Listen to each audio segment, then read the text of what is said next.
Om Swastiastu. Hi everyone. Today I will presenting the material about nucleic acid metabolism, biosynthesis and degradation of purines and pyrimides. Before I begin, let me introduce myself. My name is Niputu Rismayani with SIN 24130311006. Okay, let's move on to the next slide. The next slide is case. A 15 years old man experienced the first severe pain in the joints of the toes, 2.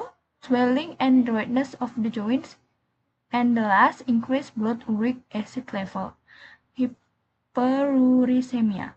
The explanation results show increased purine degradation, uric acid excretion disorders, and consumption of food high in purines. Meanwhile, a child experienced growth disorder and anemia due to nucleotide synthesis disorders. Doctor suspects a disturbance in nucleic acid metabolism, particularly in the purine degradation pathway and nucleotide biosynthesis. Oke, jadi di sini ada kasus tentang seorang pria berusia 50 tahun mengalami nyeri hebat pada persendian jari kaki, pembengkakan dan kemerahan sendi, kadar asam urat darah meningkat atau hiperurisemia. Jadi hasil pemeriksaan menunjukkan peningkatan degradasi purin, gangguan ekskresi asam urat, dan konsumsi makanan tinggi purin. Sementara itu, seorang anak mengalami gangguan pertumbuhan dan anemia akibat gangguan sintesis nukleotida. Dokter menduga adanya gangguan pada metabolisme asam nukleat, khususnya pada jalur degradasi purin dan biosintesis nukleotida. Okay, the next slide. The next slide is concept of nucleic acid metabolism. Nucleic acid metabolism is all the biochemical process relate to the formation, use, breakdown, and recycling of nucleic acid and nucleotides within cells. Nucleic acid consists of DNA and RNA, which are composed of nucleotides. Nucleotides not only function as components of genetic material but also play a role in energy metabolism such as ATP and GTP, coenzyme components, and cell signaling. Nucleic acid metabolism is important because it supports DNA and RNA synthesis, growth, cell division, inheritance, and protein synthesis.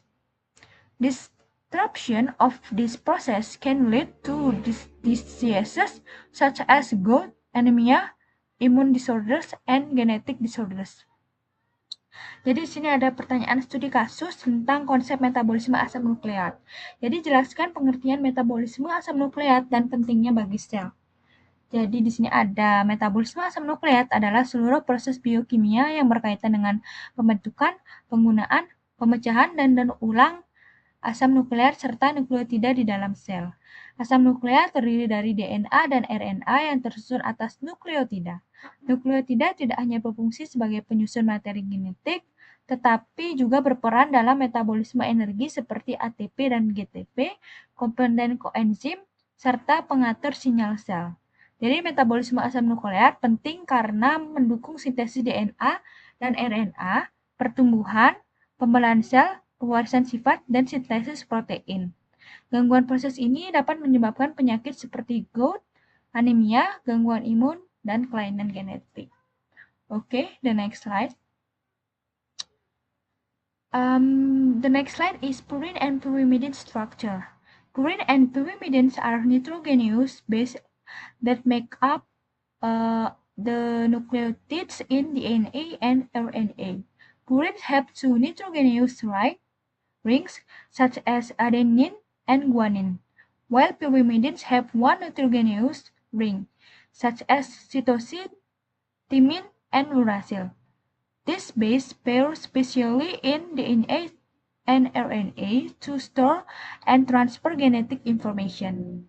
Jadi di sini ada struktur purin dan pyrimidin. Jadi jelaskan perbedaan struktur antara basa purin dan basa pyrimidin serta contoh masing-masing. Purin dan pyrimidin merupakan basa nitrogen penyusun nukleotida pada DNA dan RNA.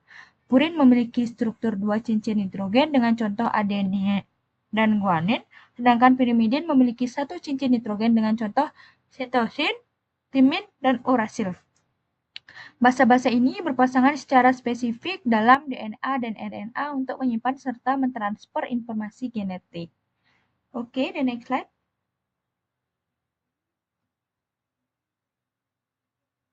The next slide is purine biosynthesis.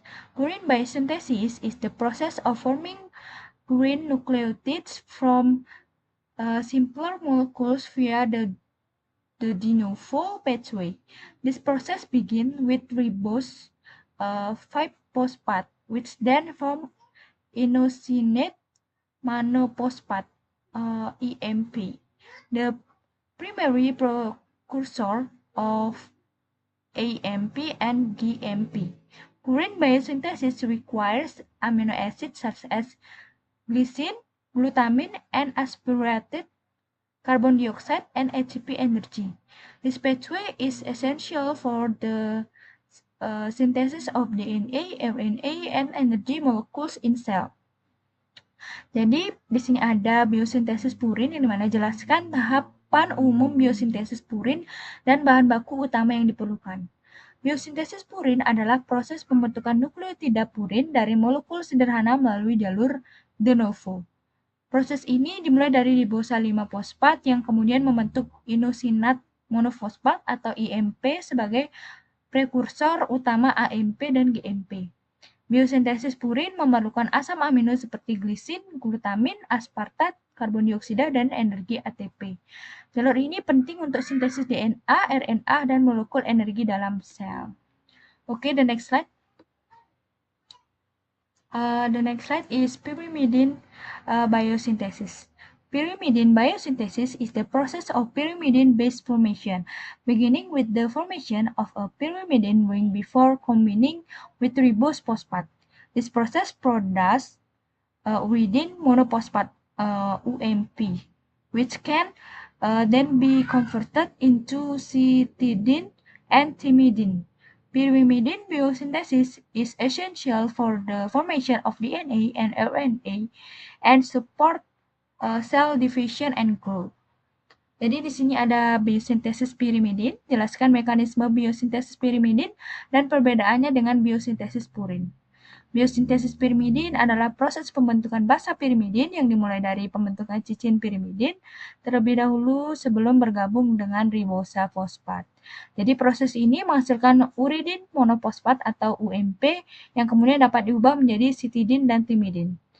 Biosintesis pirimidin penting dalam pembentukan DNA dan RNA serta mendukung pembelahan dan pertumbuhan sel. Okay, the next slide.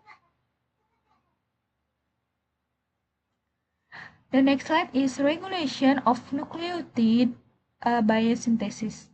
Nucleotide biosynthesis is regulated through a negative feedback mechanism to maintain a balance between purine and pyrimidine level within the cell, and products such as AMP, GMP, and UTP can inhibit the activity of early enzyme in the synthesis pathway, preventing excessive nucleotide formation and maintaining stable cellular metabolism. Jadi di sini ada regulasi biosintesis nukleotida. Bagaimana sel mengatur biosintesis purin dan pirimidin agar tidak terjadi kelebihan nukleotida? Biosintesis nukleotida diatur melalui mekanisme umpan balik negatif agar jumlah purin dan pirimidin tetap seimbang di dalam sel. Produk akhir seperti AMP, GMP, dan UTP dapat menghambat aktivitas enzim awal pada jalur sintesis sehingga mencegah pembentukan nukleotida secara berlebihan dan menjaga kestabilan metabolisme sel. Okay, the next slide. The next slide is purine degradation. Purine degradation is the process of breaking down the purine-based adenine and guanine into uric acid via hypoxanthine and xanthine, aided by the enzyme xanthine oxidase. Uric acid is then excreted in the urine.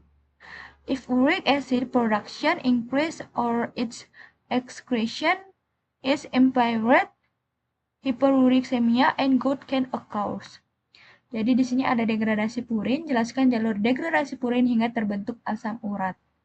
Degradasi purin adalah proses pemecahan basa purin adenin dan guanin menjadi asam urat melalui perantara hipoksatin dan satin dengan bantuan enzim satin oksidase. Asam urat kemudian dikeluarkan melalui urin. Jika produksi asam urat meningkat atau ekskresinya terganggu, dapat terjadi hiperurisemia dan gout.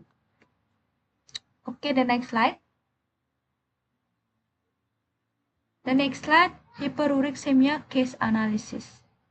Hyperuricemia occurred due to increased purine degradation of decreased uric acid excretion, resulting in elevated blood uric acid levels.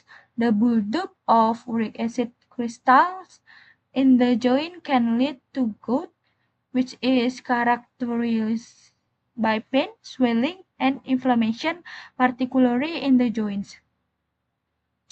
Jadi di sini ada analisis kasus hiperurisemia, mengapa peningkatan degradasi purin dapat menyebabkan hiperurisemia dan gout. Hiperurisemia terjadi akibat peningkatan degradasi purin atau penurunan ekskresi asam urat, sehingga kadar asam urat dalam darah meningkat. Penumpukan kristal asam urat pada sendi dapat menyebabkan gout dan yang ditandai dengan nyeri, pembengkakan, dan peradangan, terutama pada persendian. Oke, the next slide. The next slide is pyrimidine degradation.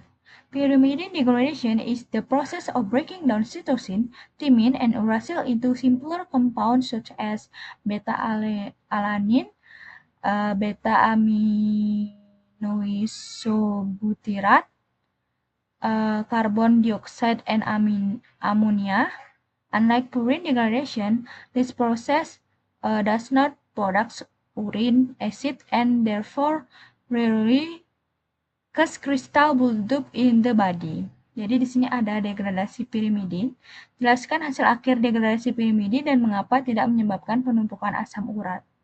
Degradasi pyrimidin adalah proses pemecahan sitosin, timin, dan uracil menjadi senyawa yang lebih sederhana seperti beta-alanin dan beta-aminoisobutyrate, karbon dioksida, dan amonia. Berbeda dengan degradasi purin, proses ini tidak menghasilkan asam urat sehingga jarang menyebabkan penumpukan kristal dalam tubuh. Okay, the next slide. The next slide is nucleic acid metabolism disorders. Disorder of nucleic acid metabolism can cause various diseases such as gout due to uric acid buildup, Lesch-Nyhan syndrome due to Hg-PRT enzyme deficiency, and orotic aciduria due to impaired pyrimidine biosynthesis. These diseases demonstrate the importance of balanced purine and pyrimidine metabolism in the body. Jadi di sini ada gangguan metabolisme asam nukleat. Jelaskan contoh penyakit yang berhubungan dengan gangguan metabolisme purin atau pyrimidin.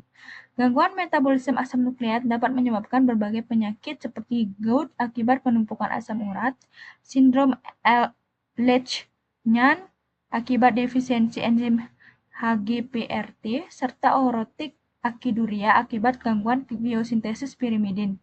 Penyakit-penyakit ini menunjukkan pentingnya keseimbangan metabolisme purin dan pyrimidin dalam tubuh. Okay, the next slide. The next slide is metabolic integration. Nucleic acid metabolism is closely related to DNA and RNA synthesis because the nucleotides products are used in the process of DNA replication, RNA transcription, growth, cell division, and protein synthesis, the supporting all biological activities of the cell. Jadi di sini ada integrasi metabolisme. Jelaskan hubungan antara metabolisme asam nukleat, sintesis DNA atau RNA, serta pertumbuhan dan perkembangan pembelahan sel. Metabolisme asam nukleat berhubungan erat dengan sintesis DNA dan RNA karena nukleotida yang dihasilkan digunakan dalam proses replikasi DNA, transkripsi RNA, pertumbuhan, pembelahan sel, dan sintesis protein sehingga mendukung seluruh aktivitas biologis sel. Okay, thank you guys for the listening. Goodbye.